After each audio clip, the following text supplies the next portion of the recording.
में साथ देना या संकट में ही हमें समझ आता है कि हमें बचत करनी चाहिए, या संकट में हम बहुत सारी चीज़ों को समझते हैं। तो सबसे पहले आपका स्वागत है, वेलकम बैक टू चैनल ज्योति घर संसार मोटिवेशन में आप सभी का जोरदार स्वागत है। आप सब खुश रहे, मस्त रहे, हमेशा मुस्कुराते रहे।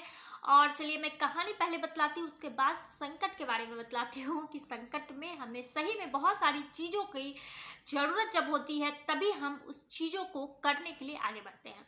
तो एक गांव था जहां पर लोग सभी मिलजुल कर रहते थे, सभी एक दूसरे का साथ देते थे, सभी लोग सुख दुख दोनों को एक समझते थे और एक दूसरे का सहयोग करते थे।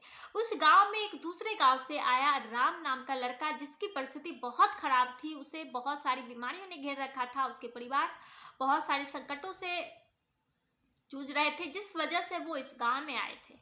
जब वो ये गांव में आए तो वहाँ इन लोगों के प्यार से, बहुत सारी चीज़ों से इन्हें बहुत अच्छा लगा, और अच्छे लगने की वजह से ये अपनी मेहनत से बहुत सारी चीज़ों को ठीक कर पाया और बचत भी करना शुरू कर दिया। उसी गांव के मुखिया के बच्चों की तबीयत बहुत ज़्यादा खराब हो गई, जिसकी स्थिति बहुत ज़्यादा अच्छी नहीं थी, जो अपने बच्चों को दूर गाँव में, दूर अस्पताल में जाके दिखा सके। तब राम ने उनकी मदद की, क्योंकि वो संकट से निकल के आया था और उसने बचत करना सीखा था, और वो अपने बचाए हुए पैसे से उस मुखिया के बेटे का इलाज करवाया, जिससे वो बच्चे ठीक हो गए। तभी गांव में सभी को ये चीज़ समझ आई कि सिर्फ खाने पीने से कुछ भी नहीं होता, हम उसी में से अगर कुछ बचा के रख ले तो हमारे भी काम आते हैं और किसी दूसरों का भी इससे भला होता है। जब हम खुद के लिए नहीं, दूसरों के लिए भी कुछ अच्छा करते हैं, कुछ अच्छा सोचते हैं, तो हमारी ज़िंदगी में भी कुछ बदलाव होते हैं। तो आप सिर्फ खुद के लिए ना सोचें, दूसरों के लिए भी सोचें, तो शायद ज़िंदगी बहुत अच्छी, बहुत खूबसूरत लगेगी। आपको लगेगा ये जीवन बहुत अच्छा है।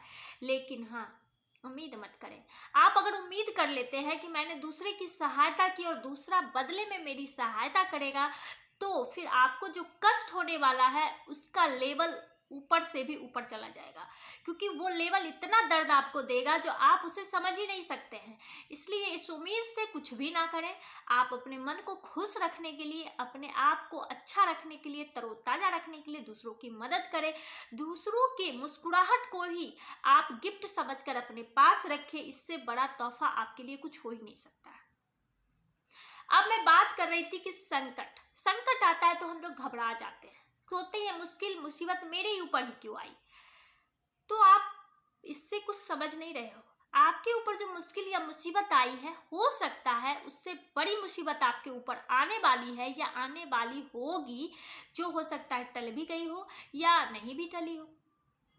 आप छोटी सी मुश्किलों से बहुत कुछ सीखते हैं, छोटे से संकटों से आप बहुत कुछ सीखते हैं। जो आदमी कभी भी जीवन में पैसा नहीं बचाता है, थोड़ी सी बीमारी होने पर या कुछ भी होता है तो वो पैसा जीवन में बचाने का सोचने लगता है, और यही सोच हमें आगे भी ले जाती है और हम बहुत ज़्यादा पैसे बचाते हैं, जो हमारे आने वाले संकट को ही ख़त्म कर देती है।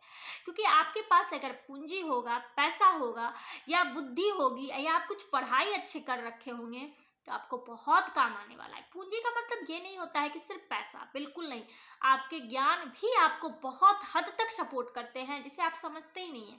जैसे आपको किसी भी बीमारी के बारे में कुछ पता होता है, या बहुत सारे ऐसे आपदा विपदा आते रहते हैं, जैसे कभी कुछ तूफान आ गया, कुछ आ गया। अगर आप इसके बारे में जानकारी रखते हैं तो आप इससे निकलते हैं और अपने आसपास के लोगों को भी इससे निकालते हैं। तो आपको आज ये संकट के बारे में समझ में आया ना। संकट भी हमें कुछ सिखलाने के लिए आती है, ताकि हम मजबूत बन सके, हम अपने बुद्धि को यूज कर सके, और हमारा बुद्धि जो जंग लग गया है वो बुद्धि भी तेजी से दौड़ना शुरू कर दे। चलिए, बातें अच्छी लगती है तो प्लीज लाइक करें, शेयर करें, कमेंट करें, और अगली कहानी पर हम लोग फिर जाते हैं। चलिए, बाय बाय।